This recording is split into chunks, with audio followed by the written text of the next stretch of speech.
We are back with more of My Southern Home, and I'm here with Nicole Konkol with the Kentucky Heritage Council. And thanks for joining us, Nicole. Thank you for having us.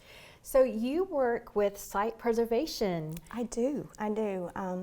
The team that I manage is the Site Protection Program, and that's where we house all of the archaeologists and do review and compliance for federally funded projects. So in this home that we're in, what was your job in keeping all the records together? There have been several archaeological studies done here at Liberty Hall dating back at least until the late 70s. And in the late 70s there was an archaeologist that was with the Kentucky Heritage Council that did some work prior to some maintenance that they needed to do in the back of the property. So why is knowing the archaeology lineage of a home important to keeping its preservation? Well, there are two reasons. I think probably the first reason is that if you know about the archaeology associated with your home and the property that it sits on, then when you go to improve the home, rehab the home, then you can take necessary precautions to protect the archaeology and leave it intact so that it contributes to the overall value and stewardship of the property.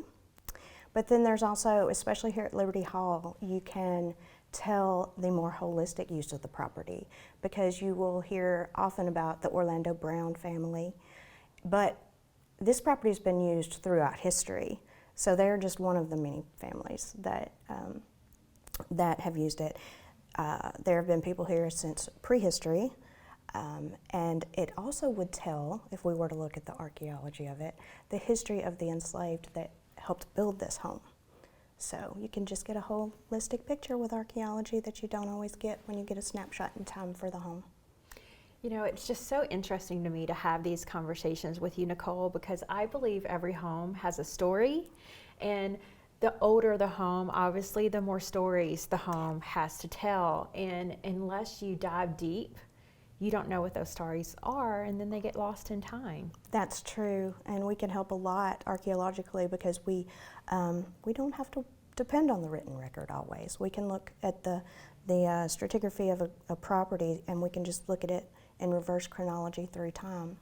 Nicole, if someone at home is watching this and they have a beautiful home that they want to know more about the history and the land, do you guys have suggestions on who they should contact?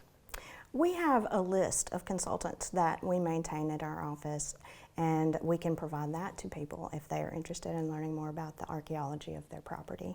Okay, great. Well, thank you so much, Nicole. I really appreciate your time today. And thank you again for having us. We'll be back with more My Southern Home in just a moment.